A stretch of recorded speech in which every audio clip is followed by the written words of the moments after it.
نحمده ونصلي على رسوله الكريم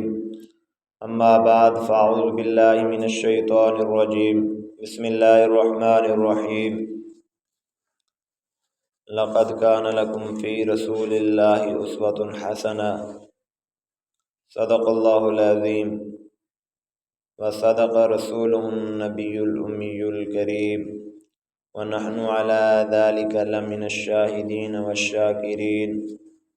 والحمد للہ رب العالمین۔ اللہ رب العزت نے رسول پاک صلی اللہ علیہ وسلم کی شکل میں ایک رحمت ہی رحمت اس امت کو رحمت والی ذات نصیب فرمائی، جو مجسمہ رحمت ہیں، جو سراپا رحمت ہیں، اور جس کا جتنا زیادہ تعلق ہے رسول پاک صلی اللہ علیہ وسلم سے دنیا اور آخرت میں اتنا ہی وہ کامیاب ہے۔ تو جب اتنا قیمتی ذات رسول پاک صلی اللہ علیہ وسلم کی حضرات صحابہ کرام کی زندگی میں آئی تو حضرات صحابہ کرام نے رسول پاک صلی اللہ علیہ وسلم سے عشق اور محبت کرنے کا حق ادا کر دیا۔ آج کا مسلمان رسول پاک صلی اللہ علیہ وسلم سے عشق اور محبت کا دعویٰ کرتا ہے، لیکن نماز بالکل نصیب نہیں، جو آپ صلی اللہ علیہ وسلم کی آنکھوں کی ٹھنڈک ہے۔ اور آج کا مسلمان رسول پاک صلی اللہ علیہ وسلم سے عشق اور محبت کا دعویٰ کرتا ہے، لیکن صبح صبح اٹھ کر جو سب سے پہلا کام کرتا ہے وہ رسول پاک صلی اللہ علیہ وسلم کی سنت مبارکہ، جو داڑھی والی سنت ہے اور تمام انبیاء کی سنت ہے اور انبیاء کا حسن ہے، سب سے پہلے اٹھ کر جو کام کرتا ہے اسی داڑھی کو مونڈتا ہے، اپنے چہرے سے صاف کرتا ہے اور دعویٰ کرتا ہے کہ مجھے عشق رسول صلی اللہ علیہ وسلم ہے۔ تو یہ عشق رسول کی جھوٹی بات ہے۔ عشق رسول کی ہوا آج کے مسلمانوں کو شاید نہیں لگی، لیکن حضرات صحابہ کرام کی زندگی کو دیکھیں، ان کے واقعات کو دیکھیں تو محسوس ہوتا ہے کہ ہمارا عشق صرف باتوں پر ہے، اور آپ صلی اللہ علیہ وسلم کے ساتھ حضرات صحابہ کرام کا عشق حقیقی تھا۔ داڑھی رکھنا،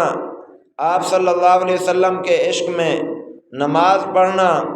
یہ تو ضروری باتیں ہیں، یہ تو معمولی باتیں ہیں۔ صحابہ کرام نے تو آپ صلی اللہ علیہ وسلم کے عشق میں پتہ نہیں کیا کیا کر دیا، کیا کیا قربانیاں دے دیں، کیا کیا کام کر دیے۔ انسان کی عقل سے بھی، انسان کی سوچ بھی وہاں جا نہیں سکتی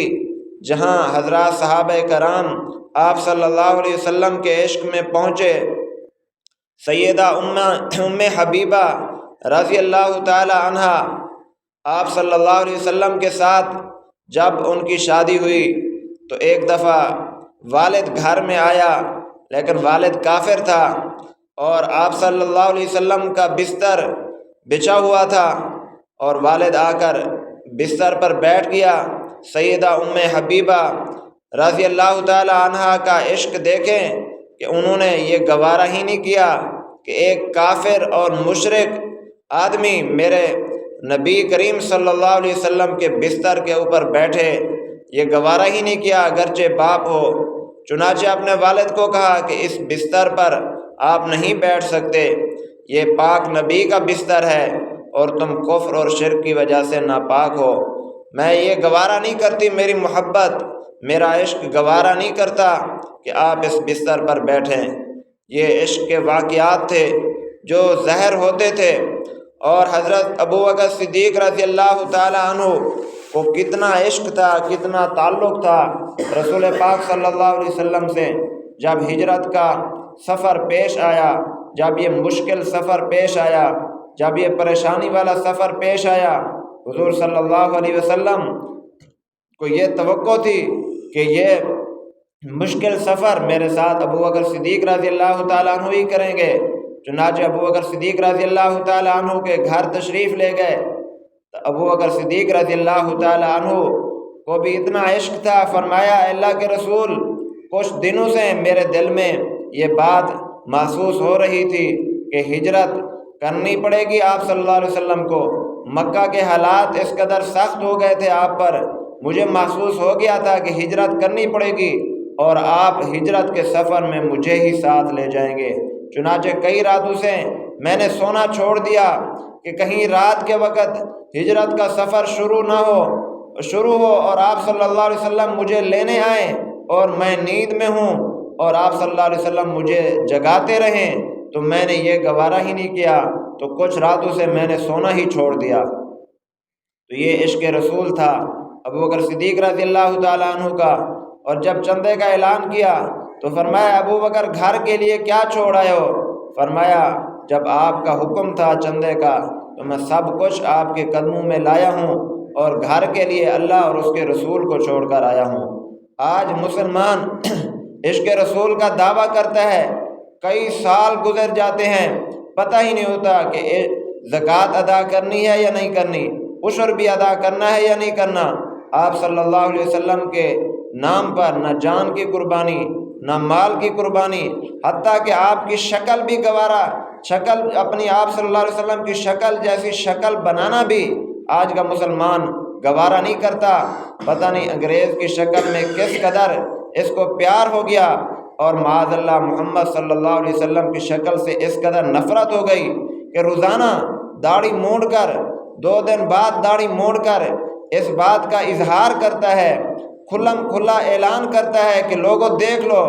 میرے چہرے کو، دیکھ لو میرے چہرے کو، دیکھ لو مجھے محمد صلی اللہ علیہ وسلم سے معاذ اللہ نفرت ہے، انگریز والی شکل سے محبت ہے۔ یہ داڑھی مڈانا کھلم کھلا گناہ ہے۔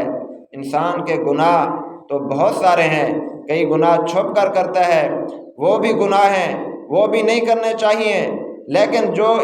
انسان گناہ کھلم کھلا کرتا ہے تو اس کی وجہ سے اللہ رب العزت کی رحمت کبھی متوجہ نہیں ہو سکتی۔ تو اس لیے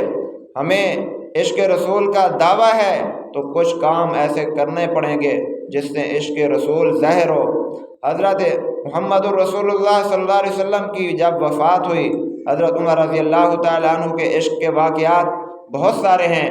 حضرت عمر رضی اللہ تعالیٰ عنہ کا عشق اتنا تھا کہ تلوار لے کر کھڑے ہو گئے کہ میں یہ لفظ گوارا ہی نہیں کرتا سننا کہ اپنے محبوب کے بارے میں کہ وہ فوت ہو گئے ہیں، میرے محبوب صلی اللہ علیہ وسلم اللہ کی بارگاہ میں پہنچ چکے ہیں، وہ آج بھی زندہ ہیں۔ حضرت عثمان رضی اللہ تعالیٰ عنہ کا عشق دیکھیں، اگر انہوں نے عشق کیا تھا، کام بھی ایسے کیے تھے۔ ایک دفعہ دعوت دی جناب رسول پاک صلی اللہ علیہ وسلم کو کہ میرے گھر میں تشریف لے آئیں۔ آپ صلی اللہ علیہ وسلم جب تشریف لے آئے، حضرت عثمان رضی اللہ تعالی عنہ پیچھے چلتے رہے، پیچھے چل کر دیکھتے رہے اور قدم گنتے رہے۔ نبی کریم صلی اللہ علیہ وسلم نے پوچھا، اے عثمان میرے قدم کیوں گن رہے ہو؟ فرمایا آپ کے میرے گھر آنے کی خوشی مجھے اتنا ہے کہ میرا دل چاہتا ہے کہ جتنا قدم آپ چل کر میرے گھر آئے ہیں اتنے میں اپنے غلام آزاد کراؤں، اتنی خوشی میں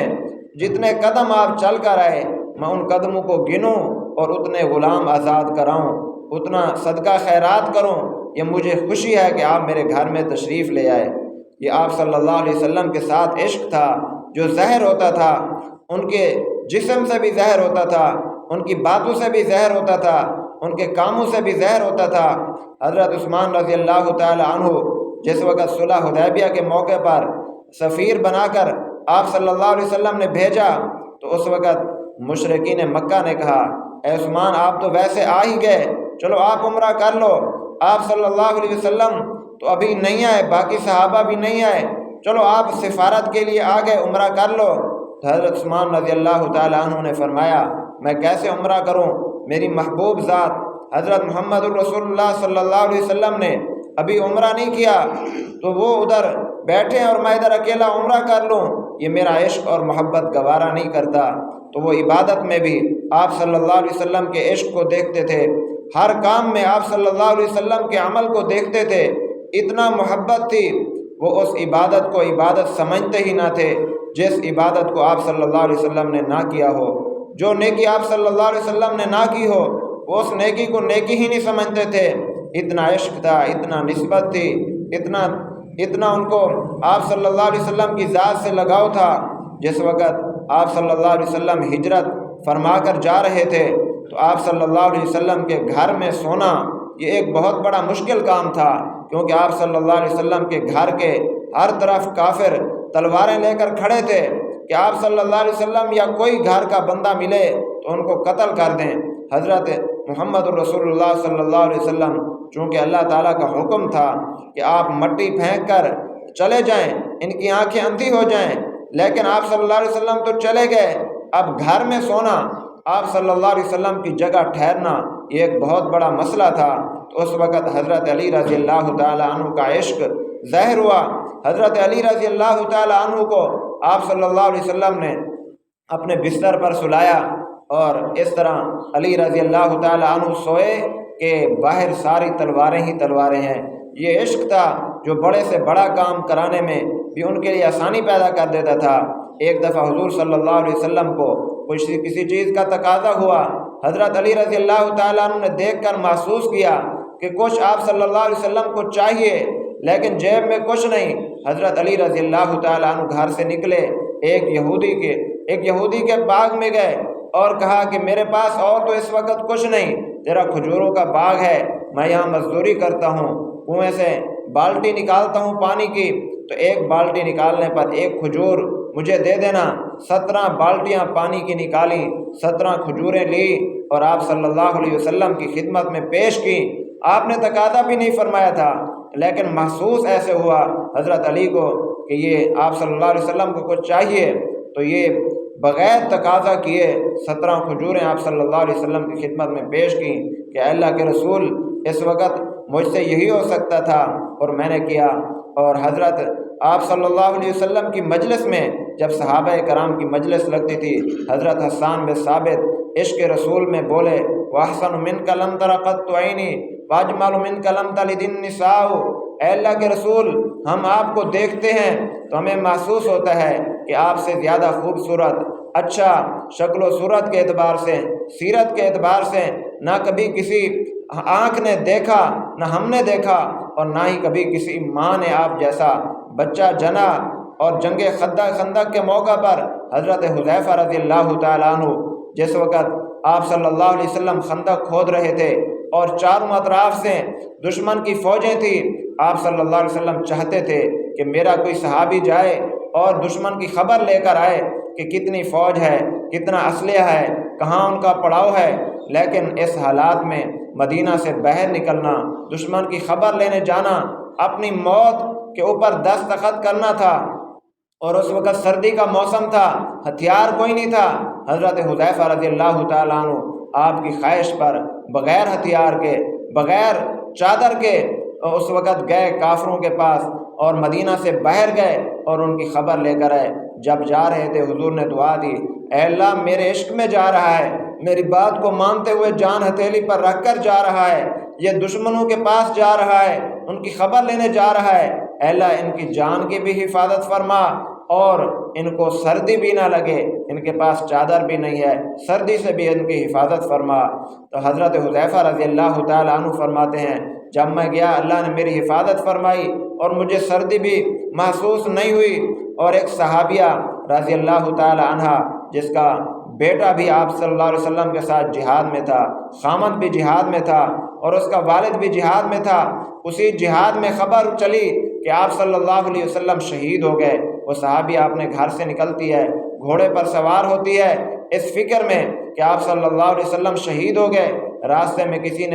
سے پوچھا کہ اس جنگ میں کیا آپ صلی اللہ علیہ وسلم شہید ہو گئے؟ فرمایا نہیں، وہ تو شہید نہیں ہوئے، لیکن تیرے بیٹے کے بارے میں یقینی بات ہے، یقینی خبر ہے کہ وہ شہید ہو گئے۔ تو صحابیہ پر اثر نہ ہوا کہ میرا بیٹا بھی شہید ہو چکا، آگے چلتی ہے۔ آگے کسی سے پوچھا کہ آپ صلی اللہ علیہ وسلم شہید ہو گئے؟ جواب دینے والے نے جواب دیا ان کا پتہ تو نہیں ہے، لیکن یہ یقینی بات ہے تیرا خاوند ضرور شہید ہوا ہے۔ تو اس صحابیہ کو کوئی اثر نہ ہوا، آگے چلی، آگے جا کر پوچھا کہ آپ صلی اللہ علیہ وسلم شہید ہو گئے؟ جواب دینے والے نے جواب دیا آپ تو شہید نہیں ہوئے، لیکن تیرا گھر والا جو ہے، تیرا والد وہ شہید ہو چکا ہے۔ تو یہ 3 رشتے اس نے سنے کہ یہ شہید ہو چکے ہیں، آپ صلی اللہ علیہ وسلم زندہ ہیں۔ پھر آگے چلی، ان کی پرواہ نہیں کی، جا کے رسول پاک صلی اللہ علیہ وسلم کے پاس ٹھہری، آپ کی زیارت کی اور کہا کہ آپ صلی اللہ علیہ وسلم کو دیکھنے کے بعد کہا کل مصیبت بعد محمد سہل، ہر مصیبت محمد صلی اللہ علیہ وسلم کو دیکھنے کے بعد آسان ہو جاتی ہے۔ میرا بیٹا شہید ہوا، جدائی کی مصیبت ہے مجھ پر، میرا والد شہید ہوا، جدائی کی مصیبت ہے مجھ پر، بیک وقت میرا خامند شہید ہوا، یہ جدائی کی مصیبت ہے مجھ پر، لیکن اس جیسی 100 مصیبتیں آ جائیں لیکن ان کے بعد محمد صلی اللہ علیہ وسلم کی زیارت ہو جائے تو یہ 100 مصیبتیں جو ہیں، یہ سینکڑوں مصیبتیں جو ہیں، یہ میرے اوپر آسان ہیں، ان کا کوئی مسئلہ نہیں، بس محمد صلی اللہ علیہ وسلم زندہ ہوں اور ان کی زیارت ہو۔ یہ صحابہ کرام کے عشق رسول کے واقعات ہیں۔ آج کا مسلمان ان پر غور کرے اور اپنے طرز عمل پر بھی غور کرے کہ ہمارا بھی دعویٰ ہے عشق رسول کا۔ اللہ تعالیٰ سے دعا ہے کہ اللہ تعالیٰ ہمیں حقیقی عشق رسول صلی اللہ علیہ وسلم نصیب فرمائے۔ وآخر دعوانا ان الحمد للہ رب العالمین۔